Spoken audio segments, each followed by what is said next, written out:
Hey people, Dolphin Doug and Juneau. Today I'm going to perform a magic trick. I'm going to make it snow.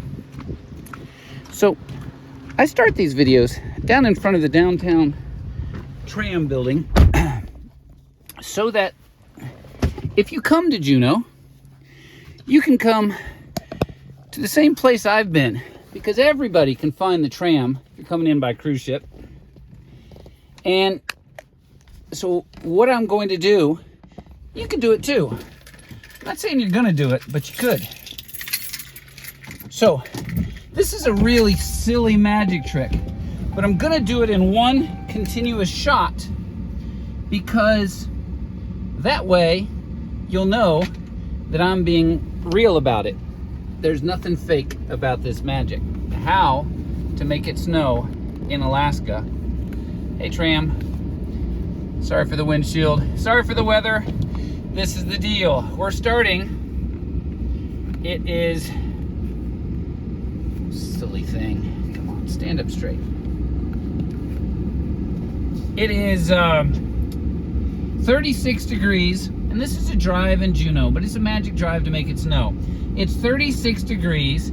It's, the last Saturday in October. I don't know the exact day. And I guess that's a good thing about living here. It's like the 29th, maybe? And it's been raining off and on, drizzling an awful lot. And man, you're looking at the windshield. That's not much fun. So we can talk for a little bit. It's been raining off and on. And yesterday, I videotaped the first snowfall. It was really mostly rain. It's what I call snain. And when I use that term in Juneau, everybody knows what I mean.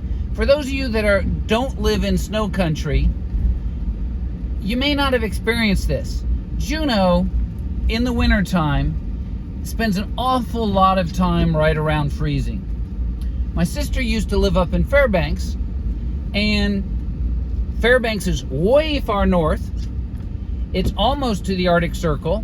They have a 4-hour day in the middle of winter. Juneau, we get down to 6. And in Fairbanks, gotta drive, right? In Fairbanks, when it freezes in the fall, it stays frozen until the spring. So they have 5+ months of the roads being frozen, of all the precipitation coming down is in the form of snow. Juneau is not like that. Any time in the middle of winter, the temperature can get up to 50 degrees, and it often gets into the 40s. But really, most of the time, it's in the low 30s into the high 20s. Now, it could be stable all day long. It might have a 2-degree or a 4-degree variation from the warmest time of the day to the coldest, if that. Because we get this heavy cloud cover, and the cloud cover makes everything stabilized, and whether the sun is up or down doesn't make much of a difference. When it's clear, as it is in Fairbanks, you get these enormous spikes in the daytime compared to the bitter colds at night. And we do get some of those days as well. But this is a maritime climate. We're right beside the ocean. I'm about to drive over salt water. The one bridge from mainland North America here over to Douglas Island. They named that after me. Come to Alaska, get your own island. You can't take that one unless you name your kid Doug, then he can come to my island. So this is going to take about 10 more minutes, and I'm going to make it snow. It's 36 degrees. There is no frozen, slushy stuff in the snow that I see, the rain that I see hit my windshield. I'm not going to lie to you about that. It's going to come. It's going to change to snow, and I know how to do it. Now this, as I said, this is a stupid trick. I'm not really expecting you to watch this whole video. What I'm expecting you to do is only watch it if you like magic tricks that you might want to pull on your friends when you have weather like this, if you live in a place like this. you'll see immediately. And that's the other question. If you have watched this far and you haven't zipped forward, you should start, if you could, please make a comment on at what minute you actually figured out what I'm about to do. If you're from Juneau, you're going to probably figure this out really quick. If you're not from Juneau, I wonder what's going to teach you, what's going to show you the trick so you can do it yourself. Oop, there's a Land Rover. That's a nice little Defender. I love Land Rovers. Gosh, dog it, why are you focusing on my windshield instead of what's outside of it? Maybe that's better. This is downtown Juneau. This is the center of Juneau. This is 10th Street. We're going to go across the bridge. It's the bridge to Douglas Island. Downtown Juneau holds maybe 4,000 people live down here. They're packed in tight because the houses are from the gold mining era. The flat part of town we're on right now, this is all tailings from the mine. They still built the buildings and houses on it. And then there's a bridge going across to Douglas Island because they found gold on both sides of the channel. Got a beautiful harbor off to the side. That nearest one is Harris Harbor. Sorry, can't show you that much. I am driving. Got a whale on the other side. Whale statue. Cruise ships come in right over there. Right over there. This is the only bridge to Douglas Island. And Douglas is all to the left of us. This is West Juneau straight ahead of us.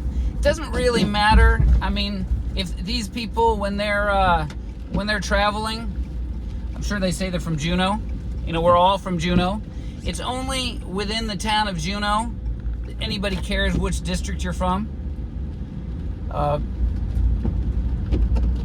So now, instead of turning south towards Douglas, I turn north onto North Douglas. And come on, people. If you're from Juneau, you definitely should know what I'm about to do. How am I going to turn this rain into snow with magic? If you don't know about me, because again, I've got about 10 minutes before I turn the rain to snow, you should know that I'm a wizard of not knowledge. I know stuff other people don't. If you were to hang out with me, I'm going to probe what you know. I'm going to ask you questions, figure out what you know that I don't, and try to learn from you. If you're interested, you can do the same thing with me, and I know all sorts of stuff that I really shouldn't about all sorts of things that don't matter. That's the whole point of not knowledge. It's stuff that other people don't know. It's stuff that won't hurt you if you don't know it. But some of us know it. Somebody's got to keep up with the not knowledge. I can tell you about the plants because I really like biology. I got a biology degree in college, and then I started a whale watching business. In between, I was in the Marine Corps, but the whale watching and the biology, you could say they're certainly related. I certainly jive on understanding the biology of what's going on with the whales of Southeast Alaska, of why they're here, of their success at feeding compared to salmon, and what they feed on, and the dynamics of things. I study things like snow crabs, the population of which has plummeted in the Bering Sea, or the Steller sea lions. Their population was dwindling out where they mostly live, but in Southeast Alaska they do well. Doing marine studies is really interesting in that the science is primitive. It's just a lot harder to study sea lions when they spend so much time submerged compared to, say, antelope on the Serengeti, which is hard enough. Now, as far as Alaska goes, I am absolutely not an expert. I'm full of not knowledge. There are lots of people that can tell you more about Alaska. There are lots of people that have told me everything I know about Juneau, every one of which has lots of stuff that I don't know on things. But I don't try to be an expert. If anything, I'm an expert at eclectic knowledge. So that's where, if you do have questions, ask me the funny ones. And you'd be surprised how often I can actually come up with good answers. Although, on the other hand, some of you may be those kind of people that collect eclectic questions that nobody can answer. Yeah, you'll beat me. Like I say, I'm not even an expert at eclectic stuff. All right, I bought a couple goats up here. I used to live up here on North Douglas. This part of town, right where we're driving now, you know, everybody says, oh, Alaska, does it get dark in the wintertime? Well, that depends. Yes, it gets dark, and yes, it gets sunny in the daytime. But this is North Douglas Highway. We're driving west, and so east is behind us. That means south is off to our left. And while you can't see it, the water is off to our right. Off to our left is a row of small mountains, 2,500, maybe 3,000 feet tall. This time of year, these houses I'm driving by here do not get sunshine at all for months on end. The sun remains behind the mountains all day long. Now in the summertime, the sun gets high enough that it goes right over the top of the mountains, and then it reaches in front of us and behind us. There's a long stretch to the nearest mountains, so you almost get down to the horizon. And so yes, they do get up to their 18 hours of daylights in the middle of the day, in the middle of the summer, in June, late June. But in the wintertime, pretending that there's 6 hours of sunlight here is a joke. Right now, I'm driving along at 1:42 in the afternoon. Because of the nature of time zones, and Alaska is all one time zone, and it's a very large state, awfully far north, where time zones should be close together. Since southeast Alaska is about as far east as you can go in the state, it turns out that our high noon, when the sun is in the middle of the sky, is about 1 o'clock in the afternoon. It's much later than everybody else has. It's perfectly fine, we get perfectly normal, but we have it stays light later, and it gets light later in the morning.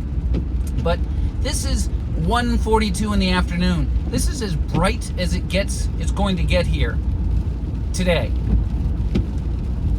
Is it daytime? Of course it is. But is it really? So anyway, the big reasons people don't live in Juneau, darkness gets some of us. I'm affected by the darkness. I have a special light that I keep by my bed, and I have to be very careful because day after day of this weather, and my brain turns sluggish. It's not in any way, in my mind, connected with the weather, although intellectually I know it. Physically, I just don't want to do anything. So I expose myself to this special light. It's made by, I don't know who it is. It's Westinghouse or 3M. It's one of these major electronic manufacturers. It uses LEDs, and it's battery powered, so I don't have to leave it plugged in. It really works for me. Whereas a whole bunch of this is called, this disorder of being not happy when it's dark is called seasonal affective disorder, or SAD. And it's something that you can get treated for when you live up north here, and they'll tell you different things like light therapy. Well, these blue LEDs work particularly well for me, and it's not just bright light. Bright light just literally tires me out. Whereas these blue lights, even though it's dim in my bedroom otherwise, I just got to get up in the morning. Now, it doesn't work right away. It's not like a pill. It takes about 2 days, really, maybe 3. And if I was exposing myself with this light at 7 o'clock in the morning, what'll happen is 3 days later, I'll be up at 6 o'clock and I got to move. And at 7 o'clock, the time that I'd been exposing myself to light, even though it's still pitch dark outside, the last thing in the world I want to do is sit and have this light shining at me. I want to be moving. I want to be out. It's a wonderful picker-upper. It's this challenge, though, because it really self-defeats itself. You don't want to keep doing it. Now, here's where the trick comes in. I'm at mile 6, and I've been doing this for 14 minutes. And, if you like my conversation, I appreciate it. But if you fast forwarded through this, then I have no ill wishes towards you whatsoever. This might be a 20-minute video, but it's going to be a really silly little magic trick when you see it. Have you figured it out? Don't read the comments if you haven't, because somebody else probably has. All right, so seasonal affective disorder. Anyway, the light works. My daughter's borrowing it. Some people are hit by it. My wife, doesn't bother her at all. She was raised in the Virgin Islands. Doesn't bother her at all. Now, there are other people that are hurt by the daylight in the summer. When we have cloud-free weeks, they don't sleep because it never really gets dark. And so they'll catch themselves gardening, and it'll be literally 1 o'clock in the morning, and they're out working in the garden. So That's a challenge.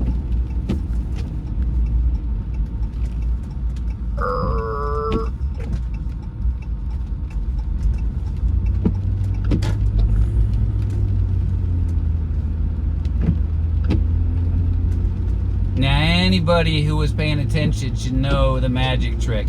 But I'm going to do it anyway because I want to see the snow myself. I've got 4 vehicles in the wintertime that I put studded snow tires on. Now, studs get a horrible rap around the world because they chew up highways. But Alaska, I'm Alaskan, so I get to Alaska. You right? Which would you rather have, an accident or a slightly higher highway road bill? It doesn't take very many accidents to justify studs in our weather. So this water you're seeing on the highway, it's going to be freezing here. We get that rain and freeze and snow and rain and thaw and freeze, and the cycle keeps going. And I have driven this road and watched on this road cars sliding off the side when the conditions are just wrong. Now, on the other hand, if you're envisioning that horrible, horrible weather, it's not like that on a regular basis. That's a intermittent thing. It can be a short stretch of a couple of 100 yards, at one end of which everything's thawed out, on the other end everything's frozen. Either way, which is fine. If you live in a place like Anchorage or a place like Fairbanks, where it rarely goes through that freeze-thaw cycle, then the finished tires, they're winter tires they make, they're expensive. They've got lots of little sipes in them, lots of little cracks to catch things. But the other thing is they stick walnut husks, I believe, in the rubber because it tends to just bite a little bit into the frozen snow and ice that you're driving on. Those work perfectly wonderfully in places like Fairbanks and Anchorage. But in Juneau, there are days when nothing but a stud gets through. Now, old-fashioned technology has put chains on your tires, and chains, they work okay, but they are horrible to drive in anything but icy conditions. And in icy conditions, they're horrible to drive in. You just can kind of drive. Whereas with studded tires, they act like really bad, worse than regular tires in every situation except for glare ice. Imagine driving this road at 35 miles an hour when there's glare ice that goes right over to the gravel on either side. You don't want to be here when that happens. I don't want to be here with studs when that happens. So here we go. I'm working on it. I'm playing my magic trick. You should have figured out what it is by now. How am I going to turn this rain into snow? There's snow up on the mountains. There's been snow on the mountains for a couple of days now. You can look at my videos. About a week ago, I took a picture of the mountains just before the first termination dust and then just after, and you get to watch the snow come down, day after day. However, lately it's been so cloudy, and basically wherever the cloud line starts, it's been snow above that. So I haven't been able, it's not like I could take a progression of shots of the mountains with 5 or 6 shots with daily the snow line dropping by 500 feet. It's termination dust is never like that. You see it on the top of the mountain, that mountain ahead of us, it's all white with snow.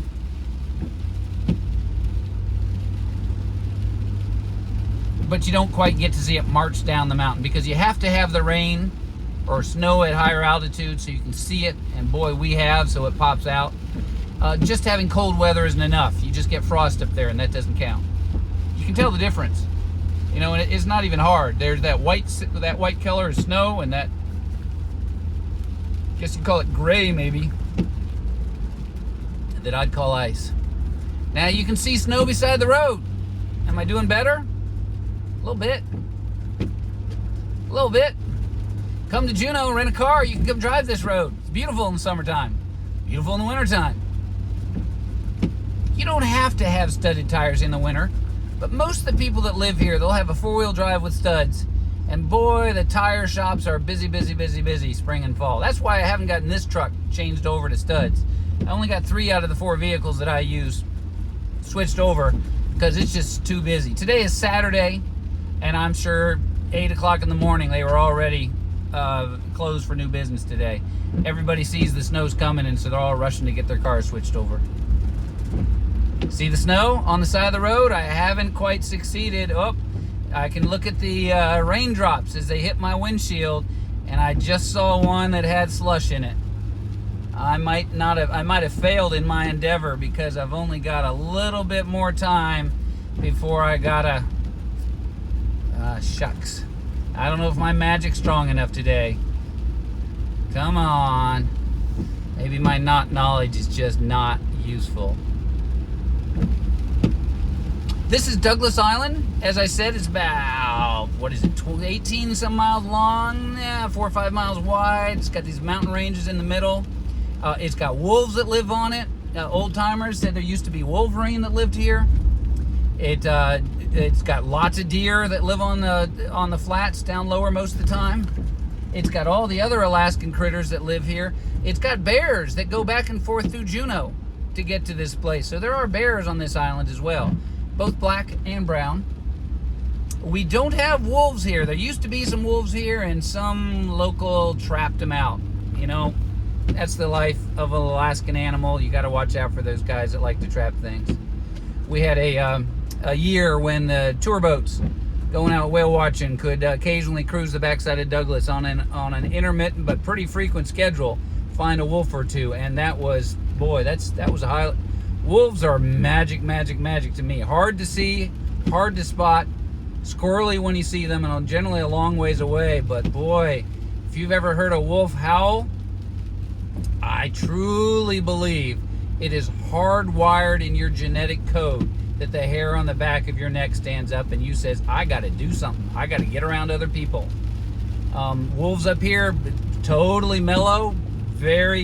Last instance I heard with a wolf interacting with a kid was a kid that was playing with a stinking wolf, playing tug of war, and got himself dragged into the brush and ended up with bite marks on his leg, which in the town of, you name it, of a town of 100,000, their kids end up with bite marks playing with a dog all the time. It wasn't a legitimate wolf attack. Now, how am I doing? Am I turning this to snow yet? Yeah, okay. This is the trick. I'm driving up to Eagle Crest ski area, and I thought it would be pelting down snow at this altitude, but I'm only about 200 feet from the top of this road, and all I'm doing is getting slush on the windshield. So this is the trick you can play. If you want to magically turn your rain into snow, drive up to your nearest ski area. All right, maybe I need to come back and do this video again tomorrow and it'd be more fun. On the other hand, there's a possibility, as you can see, they've already started plowing this road. Look at that, sides of the road. They push the snow off to the side. So the snow's coming. Winter's coming at sea level where we started. Traditionally, when I first moved here, everybody said the first snow comes within a week of Halloween, and we're 2 days to Halloween, so we're pretty much close. See these two cars parked up here? They're parked at the start to a Nordic skiing course. Holy smokes, is it already skiing season? That's called slush skiing. Eagle Crest, very local ski area, extremely steep. If you don't like Black Diamond, you won't like Eagle Crest. My kids have all learned how to ski here. It's not a great beginnings course. Just not much terrain, but the steep stuff is scary. As a Florida boy, I don't do Black Diamond stuff. I've barely done the blue that's here, and it really depends on the quality of the snow. We get an awful lot of this stupid slush.